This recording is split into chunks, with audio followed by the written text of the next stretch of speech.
Hey guys, it's Will here, and today I'm going to show you how to paint one of these ghostly green High Elf Spearmen.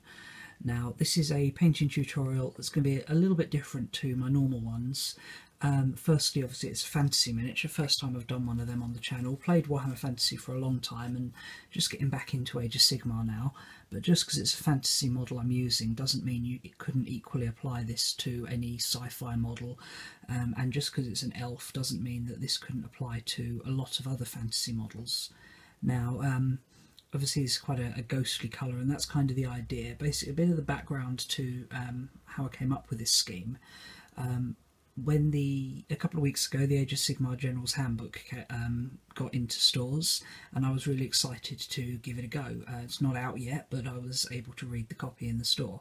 So I went down there with my High Elf army looking to get a game in, and figured that, you know, my old fantasy High Elf army would have enough in it that I could make a legal Age of Sigmar army in it.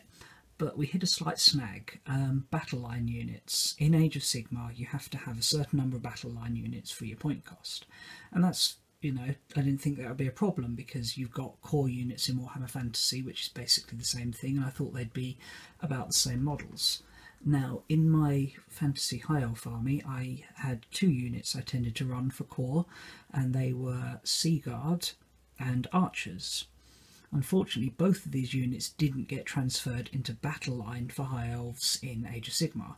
So, I kind of, for the game I had down there, the guy I was playing against was very kind to sort of let me use my other units as battle line units just for that game, and then I needed to get hold of some more units to be my battle line. Now, I thought about so basically three choices: a Spearmen, Reavers, and what the other one's called, Silverhelms. Don't own any Silverhelms, but I had lots of unpainted Spearmen and Reavers, so I was going to get them painted up. Problem was, because the High Elves were only really meant to be a stopgap until I get my Stormcast painted, I didn't want to do a complicated fantasy scheme, and you know, they're discontinued models now, they're you know, out of the fluff, so I was like, I don't really want to spend a lot of effort on them, but I just need to get something done really quickly. So I come up with this scheme which basically is supposed to represent the ghosts of elves from a much sort of a long ago age. You know, spirits from the past come forward in time to help their descendants in the far future, that is the Age of Sigmar. Yeah, they're basically, that's the idea, they're ghost elves, and the scheme I've come up with is really quick and simple. I was able to paint 20 of these spearmen in the time it took me to watch the European Championship semi-finals, so 2 football matches, and I've also managed to get some Reavers together as well. Still working on the base, but you can see it's kind of got that glowing spectral appearance, and this is just a really quick and simple paint scheme for painting a large number of models. And like I say, although I've applied it to elves here, you could apply it to just about anything you want to look ghostly, and obviously particularly anything that is actually a ghost. So yeah, I'm just going to go ahead and do this scheme now. So got my High Elf Spearman here, and he has been assembled and base coated in Corax white. But as you can see, it hasn't given quite the perfect white finish that you'd want it to. So I've got some of my Vallejo Game Colour Dead White here, and I've got a bit on my palette already, and just going to go over this guy and really neaten up the white to make it a proper bright white. So you don't need to be overly neat about this, it's just getting the vast majority of it nice and whitewashed out, ready to apply the first proper colour. So you can use a big brush and do this quite quickly. It's like I say, it's a very fast scheme. I almost wasn't going to make this video actually. I thought, oh, it's such a simple paint scheme, is it really even worth a video? But then I was quite pleased with how they came out, and one of the guys down the gaming club saw them and was like, oh, that looks really cool, how did you do that, what are they? And decided, well, you know, if one person's seen them and thought, oh, that looks cool, maybe other people want to see that too. So yeah, I thought I'd show you guys. There we go. So Just going to give that a little bit of time to dry, because this is slightly watered down paint, so it goes into all the nooks and crannies, and we need it totally dry before we start applying the next step. So now that the white is completely dry on this model, it's time to start adding some colour. So the first colour I'm going to use here is lilac oxide. Now don't worry, I haven't gone mad. Yes, I am going to base coat the model with a technical paint. This one specifically, lilac oxide, gives this sort of faded blue-green malachite type of colour, and it's actually not intended to be washed over the whole model. The intention with this paint is that you use it for sort of doing weathering on copper and bronze parts, because it's kind of the colour that copper goes when it oxidises. But it just so happens that this colour is also spot on the right colour to sort of create a ghostly glow. Now it has a similar consistency to an ink wash. It's a little bit powdery, but that doesn't usually come up as a problem when I do this. So just get a bit on your brush, and then we just want to start painting this over the whole model to get that ghostly green colour. And as you can see, it's kind of acting as an ink wash, so it's flowing into the recesses while still leaving the raised parts a bit brighter. And yeah, this is just a brilliant little way to get a nice ghostly colour on here.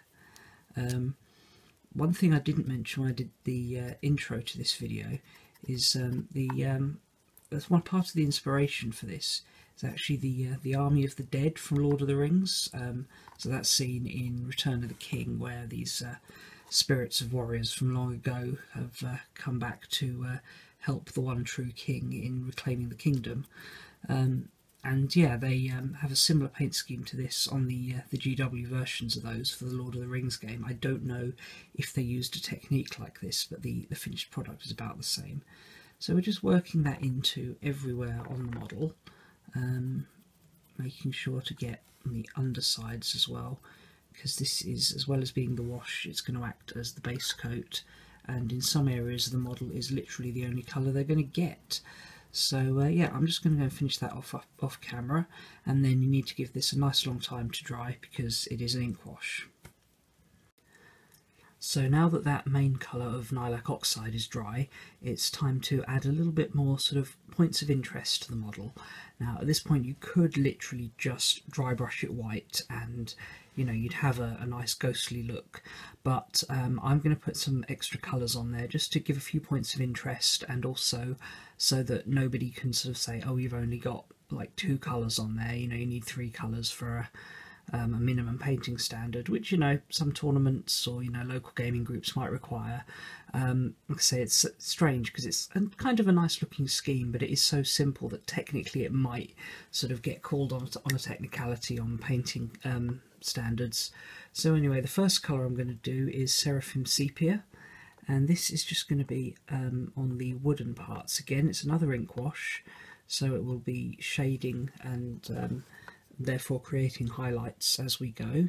So just going to apply this. Oh, I've got a bit in the wrong place there. Yeah, just applying this to the wooden parts of the model. So that's going to be the staff of the spear, like this. And as you can see, it's still leaving a little bit of the green tint. It's more sort of changing the tint of it rather than completely changing the colour, which is what we want, because we still want this overall ghostly look, almost a translucent effect. There we go, there's that, a little bit in the wrong place there, just wipe that off with my finger. And also going to do the back of the shield where it's got this nice little wood effect on the model.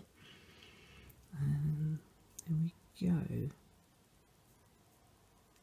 So that's all done. I'll leave that to dry, and then we're going to apply our next colour. So the next colour that I'm going to add to give this model a bit more of a tint is this, what's it called here, Gulaman Blue. So this is one of the GW glazes, and these work fine as well as the ink washes for this sort of scheme.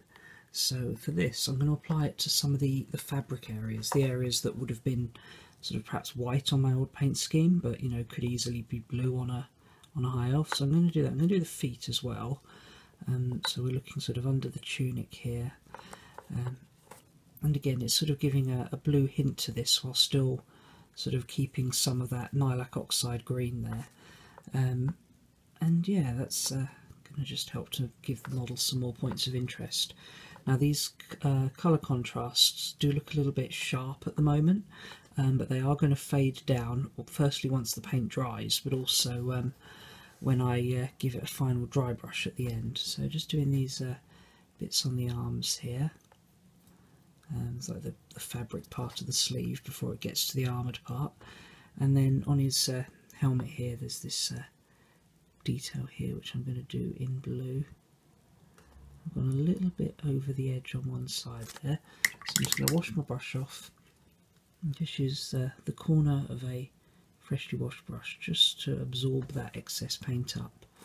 Just re-neaten that up there.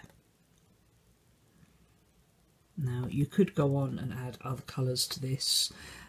For example, you could perhaps try and do like a grey tone, perhaps make your own wash using Lamian Medium and maybe Dawnstone to make like a grey wash across the metal parts.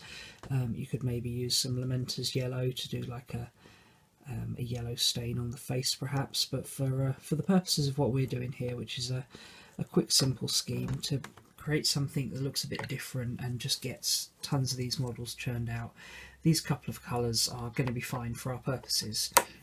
So I'm going to shut my paint and let that dry, and once that's all dry, I'm going to come back and give it a dry brush.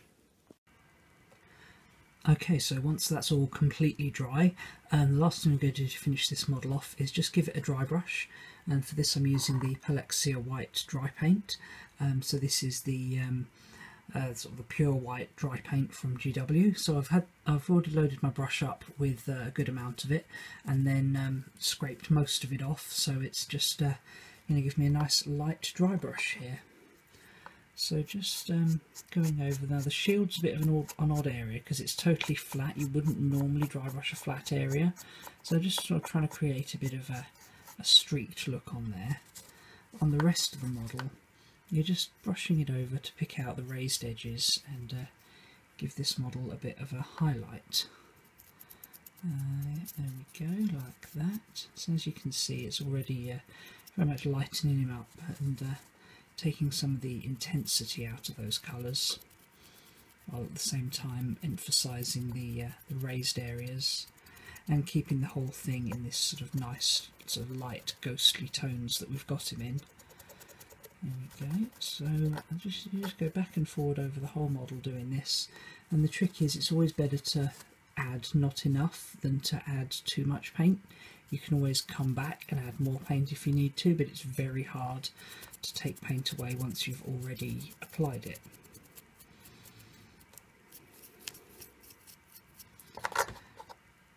There we go. Just make sure we get the whole weapon. And with the spear here, it's important not to brush it too hard. You don't want to snap it. Do the arms around here. And there we go. So that is basically done. I'm just going to give him a quick basing now and then show you the finished product. So there we have it. Our ghostly high elf spearman is now complete.